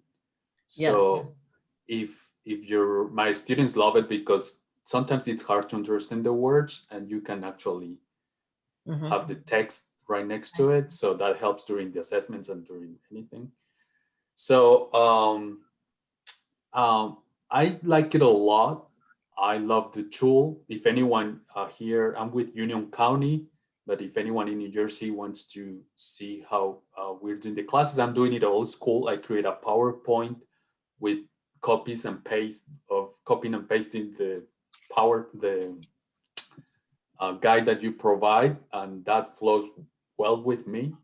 So I do that, and the students like it. And you know, in our past class, we were doing the lesson on fixing typos. Mhm. So I found a text online with 13 grammar errors, and they had to find them, and they had to tell me, okay, put the cursor here, press backspace, press Shift A, and they did really good. And they didn't need to have a computer at home. You know, like everyone was just telling me how to do it, and it was a great practice. And they really liked to do the English grammar part with the computer part. So that was really cool. Yeah. That is fun. And a lot of instructors do the PowerPoint. So even when I was teaching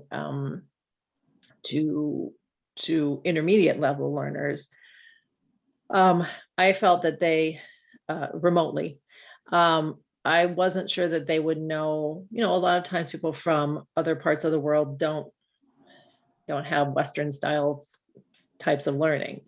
And so on my PowerPoint, I would show, okay, on the top of your notebook, I want you to write this and then put the numbers down the side of the page. And then, you know, we're going to answer that question. So we spent a lot of time even on how to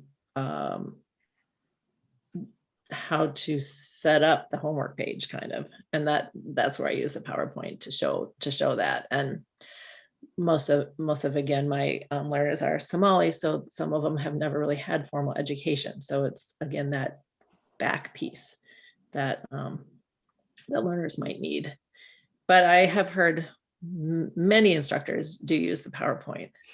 And it's cool that you were using it like as the grammar lesson too, because I think I've had learners who when I taught the class, they all said, you know, I've always wanted to know how to do this, and I've been too embarrassed to ask because I thought everyone else knew how to do it.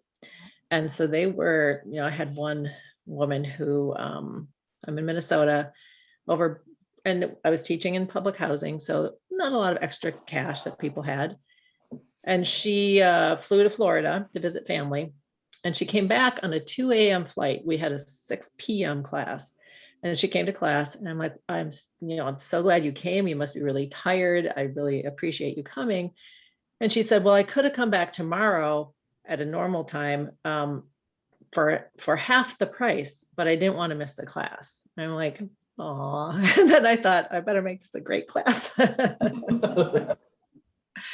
But so it is very meaningful to people. And even one woman who, as we were just talking in the class, she said, after class, she said, can you show me how to print?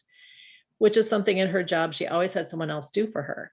And how long does it take me to teach someone to print something? And so I taught her, and the next week I saw her and she showed me the first thing she had printed on her own. And honestly, it was like I had given her, like a passport to the world. It was just gave her that ability to do something on her own that she had never been able to do on her own. So it is really heartwarming. All right. Thank you, Theresa. I need to head out. I appreciate the class very much. All right. Thank you all. Have a great weekend.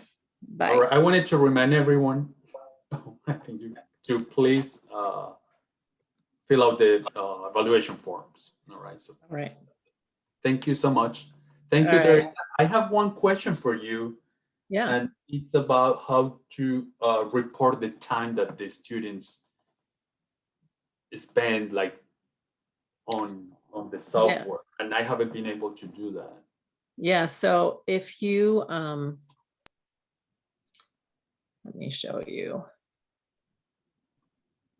So when they go into the self-directed online learning, they have that option where they have to check if they're in class or not. It says yes or no. And if they click yes, that means they're with you. If they click no, they're doing it at home. And then the way you can see all that recorded is if you go to the learner tab in your admin portal. And then it comes up with view learners, but if you click on the view usage amounts, then it will show you by person how, like let's say sample learner, while they're in class with you, they use it 1 hour and 9 minutes, but on their own, they use it 2 hours and 2 minutes. So it doesn't break it down by topic or by, assessment topic, but it just gives you their total. You can though set the date range. So if like this week we were talking about Word, then you could set that date range and it would just tell you for that date. Is that what you're? That's all I need. Yeah, that's exactly what I need. Great. All right. Thank you. Thank you so much. All right. You're welcome. Bye-bye. Have a great day. You too. Bye-bye.